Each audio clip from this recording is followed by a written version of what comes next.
నమస్కారం. శ్రీ చదివే అల్పజీవి నవలను విని ఆనందిద్దాం. చిత్తం చిత్తం సరే సరే సొమ్మిచ్చేసి గౌరవం దక్కించుకో. చిత్తం చిత్తం కొద్దిగా టైం ఇప్పించండి. 10 రోజులే గడువు. ఈ లోపున ఇవ్వకపోయావా చూచుకో తమాషా. గవరయ్య మీసాలు దువ్వుకుంటూ ఉండగా, సుబ్బయ్య చెమట తుడుచుకుంటూ ఉండగా ఎర్రగా ఉండే మోటారు కారు పరుగు తీసింది. 15 మంది చుట్టూ మూగి అంటున్నారు. ఏమిటండి అయ్యింది? ఏమిటి అడుగుతున్నాడండి? తన్నబోయేట ఎవడు? గవరయ్యలా ఉన్నాడు. గవరయ్యే లెంపకాయ ఇచ్చుకున్నాడు. నోటంట రక్తం కారుతోంది. వీడు ఊరుకున్నాడా? ఏమండి? ఏమిటి దెబ్బలాట? 15 మంది 25 మందయ్యేరు. గాబరాతో, సిగ్గుతో, అవమానంతో బజార్లోకి పరుగెత్తేడు సుబ్బయ్య. అశ్రద్ధ పనికి రాదు. వెంకట్రావే శరణ్యం. వెళ్ళాలి. అతని దగ్గరికి వేగిరం వెళ్ళాలి. అదిగో వెంకట్రావే. అదృష్టం. భగవంతుడికి నమస్కారం చేసి వెంకట్రావుని పలకరించి జరిగిన సంగతి టూకీగా చెప్పాడు సుబ్బయ్య. వెంకట్రావు చిరాకు పడ్డాడు. నువ్వు చేతకాని చచ్చు పెద్దమ్మవోయ్ బావా. అతనలా అన్నందుకు సుబ్బయ్య నొచ్చుకోలేదు. ఆ సొమ్మెలాగైనా నా యందు దయుంచి జతపర్చాలోయ్ అన్నాడు దీనంగా. ఎటో చూస్తూ ఆలోచించాడు వెంకట్రావు. ఎవరినైనా సరే మోసపుచ్చడానికి వెంకట్రావు సాధారణంగా వెనుక తీయడు. జాలి అనే పదం చాలా కాలం క్రితం మర్చిపోయేడతడు. కానీ ఆ రోజు చిరిగిన కాలర్ గల షర్టుతో, భుజాన కూరల సంచితో, కళ్ళల్లో నీళ్లతో నిల్చున్న చెల్లెలి పెనిమిటిని చూసి కొంత జాలిపడ్డాడు. సరే, వారం 10 రోజుల్లో చూస్తాన్లే. ఈ లోపున ఎల్లుండో సారి కనిపించు. వెంకట్రావు 2 చేతులు పట్టుకున్నాడు సుబ్బయ్య. మెయిన్ రోడ్డులోంచి సందులోకి మళ్ళగానే దక్షిణం వైపు కనిపించే రెండో ఇల్లే వెంకట్రావుది. ఆ ఇల్లే వెంకట్రావుది అనే అర్థం అది అతని స్వంతం అని కాదు. అతను అన్ని విధాలా అది తన ఇల్లులాగే వ్యవహరిస్తాడు. అంటే అందులో అద్దెకి ఉన్నాడతను. మెయిన్ రోడ్డులోంచి సందులోకి రాగానే కనిపిస్తుందా ఇల్లు. ఆ ఇంటి డాబా జాలు నుంచి వేలాడే బోర్డు కూడా స్పష్టంగా కనిపిస్తుంది. ఆకుపచ్చ బోర్డు మీద వెంకట్రావు ఇంజనీర్ అండ్ కాంట్రాక్టర్ అని ఇంగ్లీష్లో వ్రాసిన తాటికాయలంతేసి నీలి అక్షరాలు ఇంకా స్పష్టంగా కనిపిస్తాయి. ఇంజనీర్ అండ్ కాంట్రాక్టర్ అంటే ఇంజనీరు కాడు, కానీ చాలా పెద్ద కాంట్రాక్టర్ అని అర్థం. రాత్రి 8 గంటలకి అటువైపు వస్తున్న సుబ్బయ్య ఆ ఇంటిని గాని, ఇంటికి వేలాడే ఆకుపచ్చ రంగు బోర్డుని గాని, తాటికాయలంతేసి ఉన్న నీలి అక్షరాలను గాని గమనించలేదు. వస్తూనే అతడు చూసినది వీధి అరుగు మీద కూర్చున్న వెంకట్రావునే. అతడతన్ని రాత్రి 8 గంటల సమయంలో చూసి హమ్మయ్య అని నిట్టూర్చాడు. ఎదురుగా అరుగుమీద కూర్చున్న వాణ్ణి చూసి ఏడుకొండల వాణ్ణి చూసినంతగా సంతోషించాడు. వెంకట్రావుని చూడగానే అనేక మందికి సంతోషం కలగకపోవచ్చును, కానీ సుబ్బయ్యకి మాత్రం ఆ రాత్రి సంతోషం కలిగింది. ఆ రోజు వెంకట్రావు ఇంటికి సుబ్బయ్య రావడం అది 3వసారి. ఎల్లుండోసారి కనిపించు అని వెంకట్రావు చెప్పిన ప్రకారం సుబ్బయ్య వెళ్తే అతను ఇంట్లో లేడు. ఆ రీతిగా వరుసగా 2-3 రోజులు వెళ్ళాడు. తరువాత 2 దినాలు ఆగి తిరిగి అతనింటికి వెళ్ళినా వెంకట్రావు ఒక్కసారి కనిపించలేదు. ఎన్నిసార్లు వెళ్ళినా వీధిలోకి వెళ్ళారన్న మాటే వినవచ్చింది. ఆ రోజు కూడా మొదటిసారి వెళ్ళినప్పుడు ఇంట్లో లేరు, ఎక్కడికో వెళ్ళారు, ఎప్పుడు వస్తారో తెలీదు అనే మాటలే వినవస్తుండడం చేత వెంకట్రావు ఇంట్లో లేడనిపించుకుంటున్నాడేమో అని సుబ్బయ్యకి చిన్న అనుమానం కలిగి గట్టి నమ్మకంగా మారింది. ఒకరోజు ఎక్కడికో వెళ్ళారు అనే మామూలు సమాధానం వచ్చినా సరే వచ్చేదాకా వెయిట్ చేద్దాం అని అక్కడే గుమ్మంలో కూర్చున్నాడు. వెంకట్రావు ఎంతకీ రాడే. ఎంత పనిమీద వెళ్ళినా ఇంత ఆలస్యం అవదు కదా అనుకున్నాడు సుబ్బయ్య. తలుపు తట్టి దమాయించి వెంకట్రావు ఇంట్లోకి వెళ్ళడానికి సుబ్బయ్యకి ధైర్యం లేదు. ఎప్పుడైనా అతను ఆహ్వానిస్తే అతని గుమ్మంలో అడుగు పెట్టడమే గాని లేనప్పుడు బయట నిల్చోవలసిందే. లోపలికి వెంకట్రావు ఆహ్వానం మీద వెళ్ళినా అతనెక్కడ కూర్చోబెడితే ఆ గదిలో అలా కూర్చోవడమే గాని ఇంట్లో చనువుగా తిరగడానికి వీల్లేదు. అనుమతి లేకుండా నా ఇంట్లో అడుగు పెట్టడానికి ఎంతమాత్రం వీలులేదు అని వెంకట్రావు ఎన్నడూ సుబ్బయ్యతో చెప్పలేదు. కానీ అతని అనుమతి లేందే అతని గుమ్మం దాటడానికి సుబ్బయ్య భయపడతాడు. అందుచేత వెంకట్రావు ఉన్నాడని తెలిసినా ఇంట్లోకి వెళ్ళలేకపోవడం, వీధి అరుగు మీద పడిగాపులు కాయడం జరుగుతూ వచ్చింది. ఆ రోజు పొద్దుట రెండవసారి వెళ్ళినప్పుడు కూడా ఇంట్లోంచి మామూలు మాటే వినవచ్చింది. ఎక్కడికో వెళ్ళేరండి అని మృదువుగా శ్రావ్యంగా వచ్చింది మాట. ఆవిడ్ని ఎప్పుడూ చూడలేకపోయినా ఆ మాట అంత మృదువుగా చెప్పిన వ్యక్తి వెంకట్రావు ఉంపుడుగత్తెనని సుబ్బయ్యకి తెలుసు. మీ బావమరిది చక్కటి మనిషిని జాగ్రత్త చేసేడయ్యా అని అతనితో అనేకులు అన్నారు. ఇంత బావుంటుంది, అంత బావుంటుంది అని అనుకోగా వినడమే గాని సుబ్బయ్యెప్పుడూ చూడ్డం తటస్థించలేదు. కానీ ఆవిడ చెప్పలేనంత అందంగా ఉంటుందని సుబ్బయ్య మనసులో బాగా నాటిపోయింది. ఇంతటి అపురూప సౌందర్యవతి ఇంత మృదుమధుర కంఠంతో ఎంత సులభంగా అబద్ధం చెప్తోంది అని సుబ్బయ్య ఆశ్చర్యపోయాడు, విచారించాడు. ఆడవాళ్ళు ఎంతకైనా సమర్థులు అనుకున్నాడు ఒక్క క్షణం. కానీ ఆవిడ తనంతట తాను బుద్ధిపూర్వకంగా అబద్ధం ఆడిందనుకోవడం సుబ్బయ్యకిష్టం లేదు. వెంకట్రావు చెప్పమన్నప్పుడు పాపం అలా చెప్పక తప్పుతుందా? అందమైన ఆడమనిషి బుద్ధిపూర్వకంగా తప్పు చేసిందనుకోవడం సుబ్బయ్యకి ఎంతమాత్రం ఇష్టం లేదు. ఉంచుకున్నాడు, పోషిస్తున్నాడు. ఎలా చెయ్యమంటే అలా చెయ్యాలి. పాపం ఈవిణ్ణనవలసిన పనేమీ లేదు అని సమాధానపరుచుకున్నాడు. ఇంట్లో లేడని వినగానే సుబ్బయ్య వెనక్కిపోవడం జరుగుతూ వచ్చింది. మరొక ప్రశ్న వేయడం లేదతను.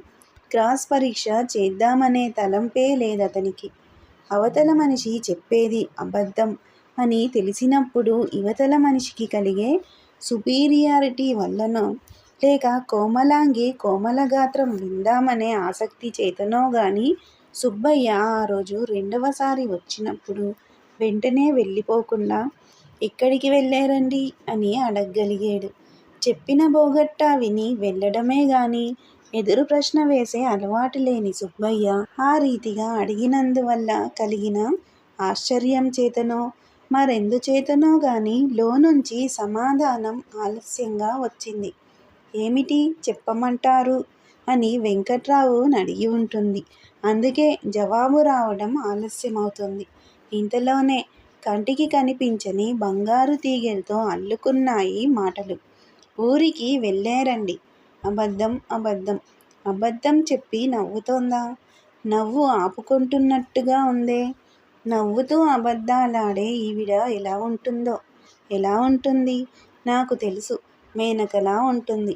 రవివర్మ బొమ్మ చూసేను కదూ, అలాగే సరిగ్గా అలాగే ఉంటుంది. మెత్తటి పరుపు మీద తెల్లచీర కట్టుకుని తమలపాకులు నములుతూ కూర్చోనుంటుంది. ఆమె అందాన్ని కళ్ళతో తాకుతూ చేతులతో తాకుతూ పక్కనే వెంకట్రావు అదృష్టవంతుడు. ఇద్దరూ హాయిగా ఉండగా మధ్య పానకంలో పుడకలా నా కర్కశ కంఠం విసుక్కుంటూ ఎక్కడికో వెళ్ళేరు అనేసింది మామూలుగా. ఎక్కడికెళ్ళారు అని నేనడుగుతానని అనుకొని ఉండదు.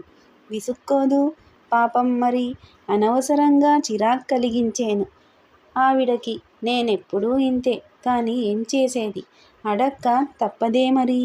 తెల్లటి చీరతో నల్లటి కురులతో మృదువైన వంపులు కలిగిన వల్లంతా వెంకట్రావుకి ఆమె అప్పజెప్తూ ఉండగా తను వేసిన విధవ ప్రశ్నకి తన కట్టెదుట ఆమె విసుక్కుంటున్నట్టు తోచింది సుబ్బయ్యకి.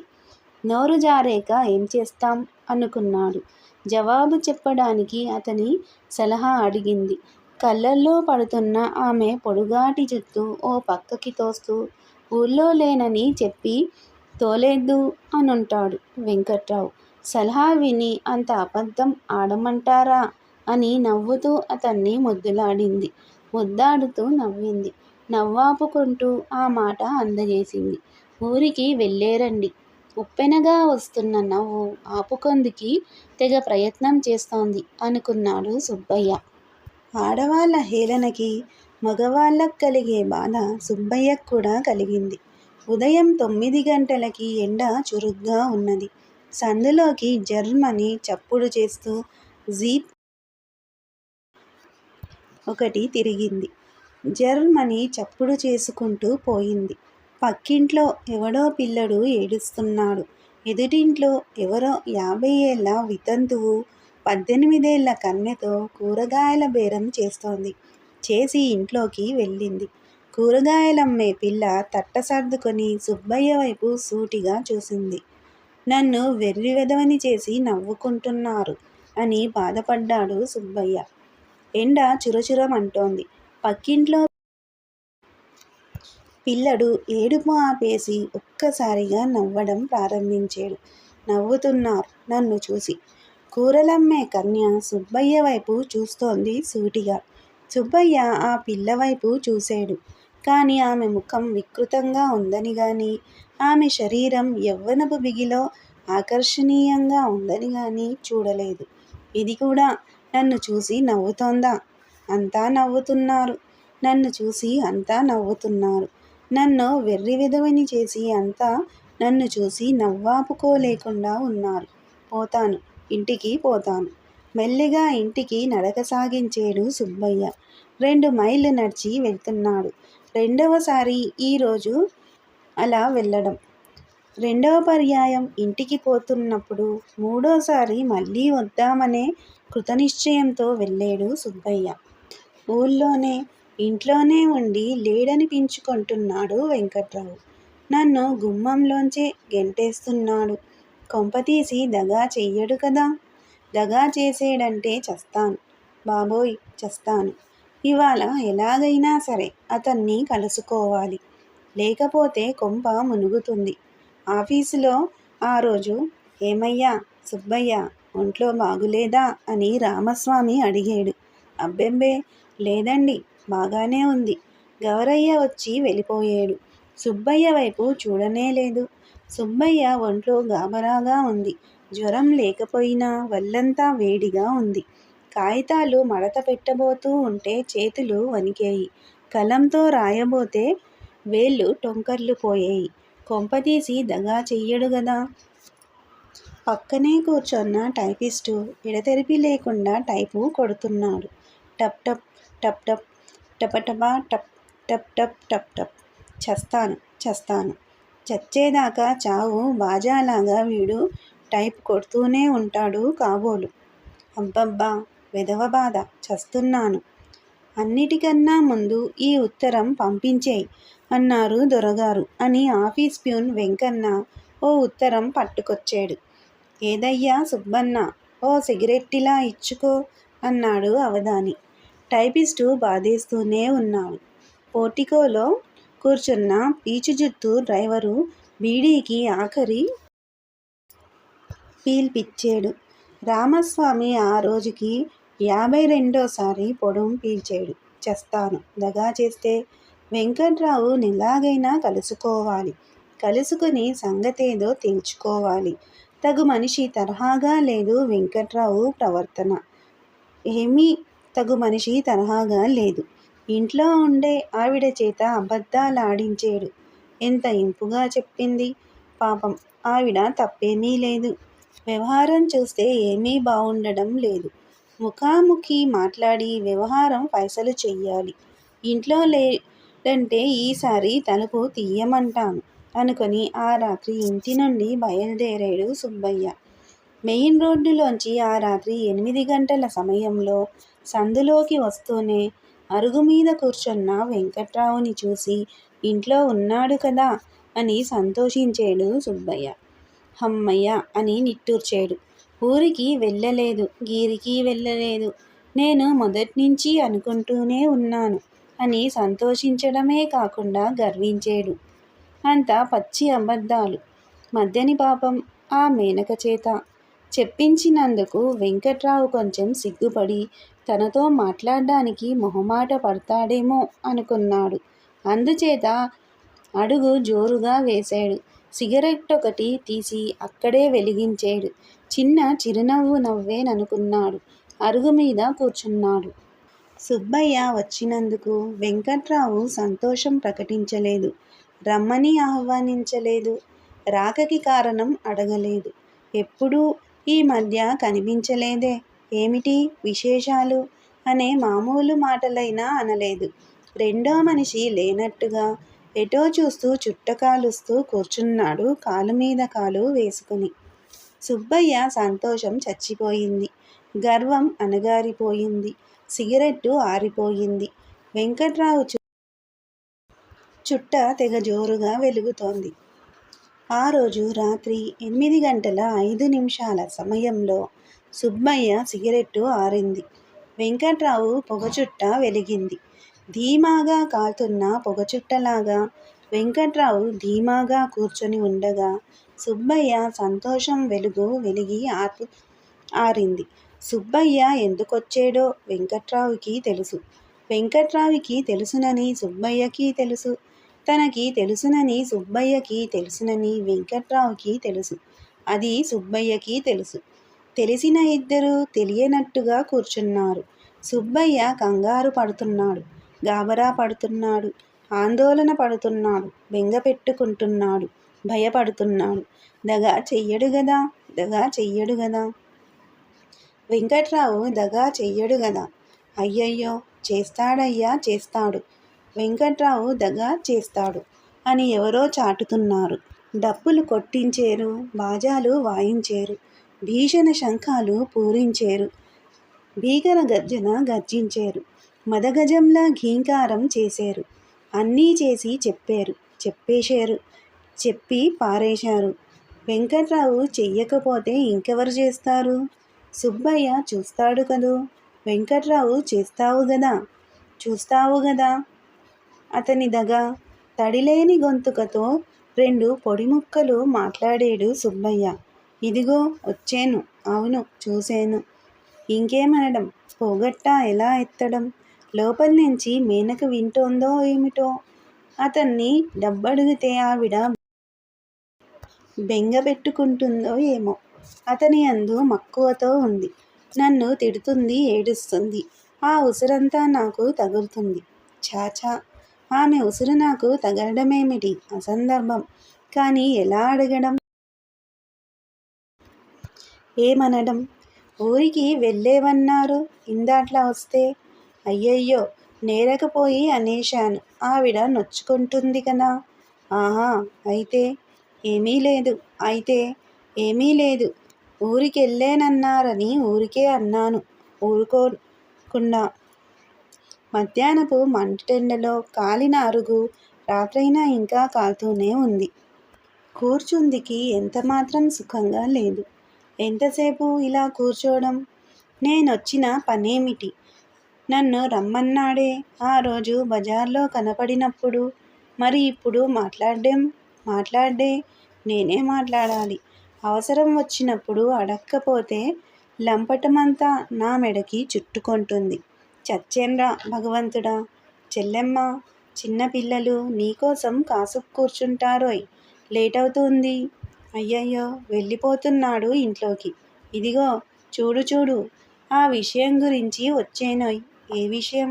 అదేనోయ్ ఆ విషయం. మొన్న ఈ మధ్య ఆ రోజు ఇచ్చేస్తానన్నావు కదూ. ఎన్నిసార్లు చెప్పినా నీ నసుగుడు మానవు. ఏమిటో అనుకున్నాను. స్పష్టంగా చెప్పకూడదు ఆ సంగతేనని. అయితే ఇంతకీ ఏమంటావిప్పుడు? ఆ వెధవ తొందర చేస్తే దేవేంద్రుడు తొందర చేసినట్టు చెప్తున్నావేమిటి? కాదోయ్ బాబు, నన్నొదలకుండా ఉన్నాడోయ్. వదలకపోతే తొక్కలొల్చేయ్. అతనే నావి ఒల్చేస్తానంటున్నాడు. నీ అనువు చూసి ఏమైనా అంటాడా వెధవ? అయినా ఐయామ్ సారీ. అర నిమిషంలో ఇప్పుడు ఎక్కడ్నుంచి తెస్తాను? 4 రోజులు ఆగమంటున్నాడు. ఏమిటి సాధనం? ఆక్కపోతే చావమను. ఉరేసుకుని ఆక్కపోతే ఇవ్వనని చెప్పు. దిక్కున్నవాడితో చెప్పుకోమను. అయ్యయ్యో, అనుకున్నట్టుగానే చేస్తున్నాడు. మరింక నువ్వు ఇంటికి వెళ్ళు. వెళ్ళిపోయేడు. వెళ్ళగానే అడుగుతుంది మేనక, పోయాడా లేదా అని. హమ్మయ్య అని అతని చుట్టూ మెత్తటి చేతులేసి కౌగిలించుకుంటుంది. అబ్బా, నాకు బాధగా ఉంది. కానీ చేసేదేముంది? ఇంకా ఇంటికి పోవాలి. కథల్లో కష్టాలు పడే సినిమా హీరోలాగా నడుచుకుంటూ ఆ రాత్రి వెళ్ళాడు సుబ్బయ్య. నా దగ్గర డబ్బుంటే ఇచ్చెయ్యను, లేందే ఏం చెయ్యడం? అయినా అంత చవటలా ఉంటే ఎలా? కాస్త గట్టిగా ఆ విధవతో కొన్నాళ్లపాటు ఆగితే ఆగు. లేకపోతే నీకు డబ్బు ఇవ్వను, గాడిద గుడ్డు ఇవ్వను. దిక్కున్నవాడితో చెప్పుకో అంటే వాడు చచ్చినట్టు నోరు మూసుకుంటాడు. మా బావ ఒట్టి నంగిరి పింగిరిగాడు. అందులోనూ గవరయ్యగాన్ని చూస్తే ఎందుకో భయం. ఛ అని ఇంట్లో వెంకట్రావు విసుక్కున్నాడు. ఈ నవల మీకు నచ్చితే సబ్స్క్రైబ్ చేయండి, షేర్ చేయండి, లైక్ చేయండి, బెల్ ఐకాన్ను ప్రెస్ చేయండి. శ్రీ ఛానల్ ఆడియో నవలను వింటున్నందుకు ధన్యవాదములు.